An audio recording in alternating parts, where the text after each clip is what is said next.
Assalamualaikum warahmatullahi wabarakatuh.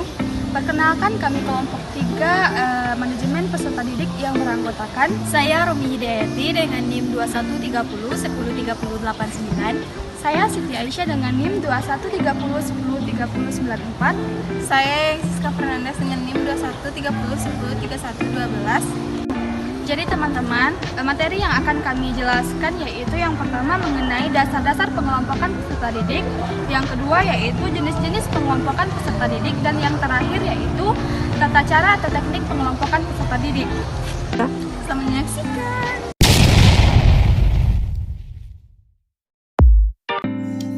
Assalamualaikum warahmatullahi wabarakatuh. Perkenalkan, saya Siti Aisyah dengan NIM 2130 103094. Baiklah teman-teman, di sini saya akan menjelaskan materi pertama yaitu mengenai dasar-dasar pengelompokan peserta didik. Sebelum saya menjelaskan dasar-dasar pengelompokan peserta didik, saya akan menjelaskan tentang apa itu peserta didik. Peserta didik adalah anggota masyarakat yang berusaha mengembangkan potensi diri melalui proses pembelajaran yang tersedia pada jalur, jenjang, dan jenis pendidikan tertentu. Pengelompokan lazim kita disebut atau dikenal dengan grouping yang didasarkan atas pandangan bahwa di samping peserta didik tersebut mempunyai kesamaan, juga mempunyai perbedaan. Kesamaan-kesamaan yang ada pada peserta didik melahirkan pemikiran penempatan pada kelompok yang sama, sementara perbedaan-perbedaan yang ada pada peserta didik melahirkan pemikiran pengelompokan mereka pada kelompok yang berbeda-beda. Nah, selanjutnya saya akan membahas tentang dasar-dasar pengelompokan peserta didik yang dikemukakan oleh Hendayat Swetopo. Yang pertama yaitu pengelompokan berdasarkan kesukaan memilih teman, atau juga bisa disebut sebagai friendship grouping, adalah pengelompokan peserta didik didasarkan atas kesukaan memilih teman. Masing-masing peserta didik diberi kesempatan untuk memilih dan memilih temannya untuk dijadikan sebagai anggota kelompok. Yang kedua yaitu pengelompokan berdasarkan prestasi, atau juga bisa disebut achievements grouping, yaitu pengelompokan yang didasarkan atas prestasi-prestasi yang dimiliki oleh individu atau peserta didik. Secara jelas, pengelompokan demikian telah diuraikan. Contohnya adalah suatu kelas yang memiliki peserta didik peserta didiknya yang berprestasi, yang hampir sejajar baik dalam bidang keilmuan, pendidikan, dan dalam bidang yang lainnya. Yang ketiga yaitu pengelompokan peserta didik berdasarkan bakat, atau juga bisa kita sebut yaitu aptitude grouping, adalah suatu pengelompokan peserta didik yang didasarkan kepada kemampuan, bakat, dan minat mereka. Contohnya adalah ketika seorang peserta didik memiliki kemampuan dalam bidang yang sama, kemudian guru mengelompokkan peserta didik tersebut ke dalam kelompok yang mana memiliki suatu bakat yang sama seperti beliau, seperti yaitu sama-sama memiliki bakat memasak, bakat dalam tarian, atau bakat dalam musik. Dan yang keempat yaitu pengelompokan berdasarkan minat, atau juga kita sebut sebagai attention or interest grouping, adalah pengelompokan peserta didik yang didasarkan atas perhatian mereka atau minat mereka.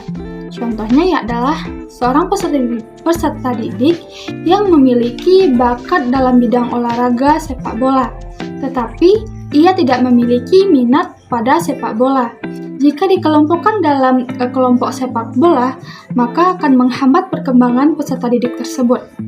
Yang kelima yaitu pengelompokan peserta didik berdasarkan kecerdasan, atau juga disebut intelligent grouping, adalah pengelompokan yang didasarkan dari hasil tes kecerdasan atau inteligensi. Bisa juga kita sebut dengan IQ. Dari sumber lain, ada juga dalam pembelajaran peserta didik dapat diklasifikasikan dalam 3 kelompok.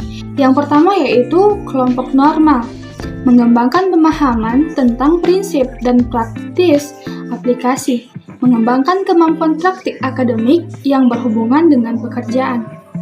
Yang kedua, kelompok sedang, mengembangkan kemahiran berkomunikasi, kemahiran menggali potensi, dan aplikasi praktikal, mengembangkan kemahiran akademik dan kemahiran praktikal sehubung dengan perkembangan dunia kerja, maupun melanjutkan program pendidikan profesional.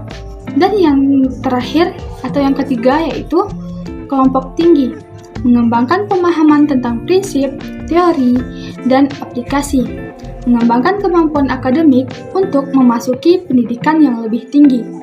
Pengelompokan peserta didik ini perlu dijadikan bahan pertimbangan dan diperhatikan dalam menyusun kurikulum dan pengembangan pembelajaran.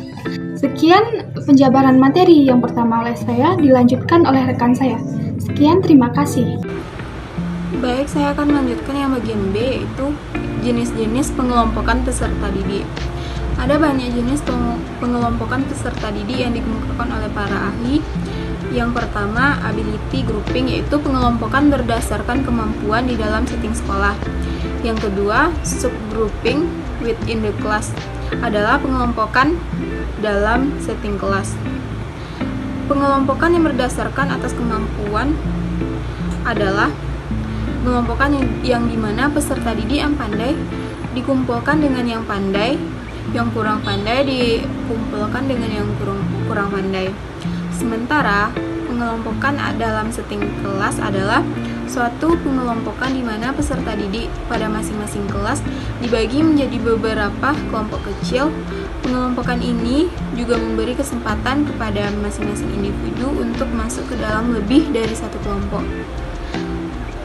Ada beberapa macam kelompok kecil di dalam kelas, yaitu satu, pengelompokan berdasarkan karakteristik yang dibagi menjadi beberapa bagian, yaitu pengelompokan berdasarkan minat, pengelompokan berdasarkan kebutuhan khusus, pengelompokan beregu, pengelompokan tutorial, pengelompokan penelitian, pengelompokan kelas, pengelompokan kombinasi.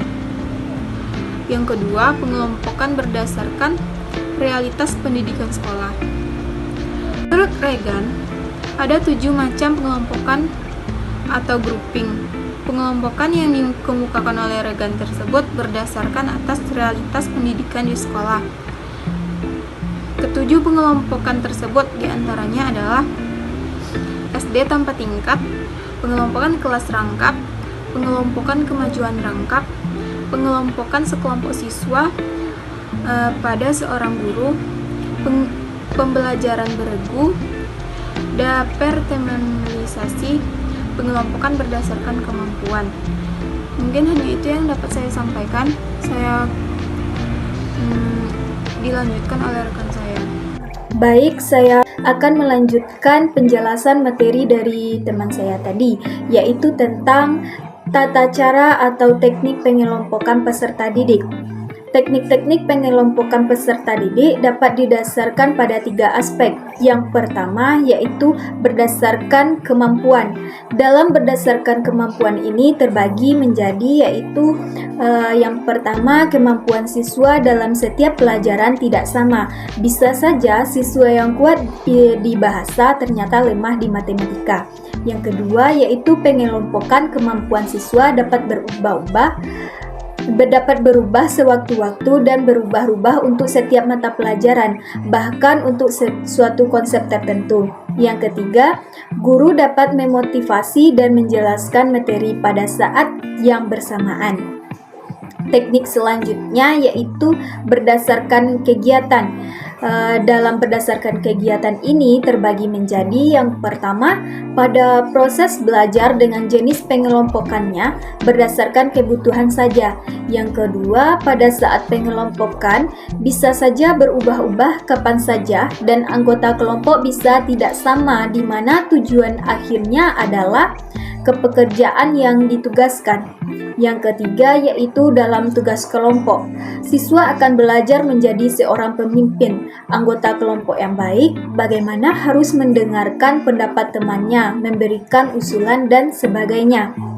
Teknik yang selanjutnya yaitu berdasarkan sosial emosional. Di dalam berdasarkan sosial emosional ini dapat dibagi menjadi yang pertama Tidak semua siswa memiliki kematangan emosi yang sama, sifatnya pun berbeda-beda. Yang kedua yaitu kegiatan yang diberikan dapat berupa kegiatan apa saja.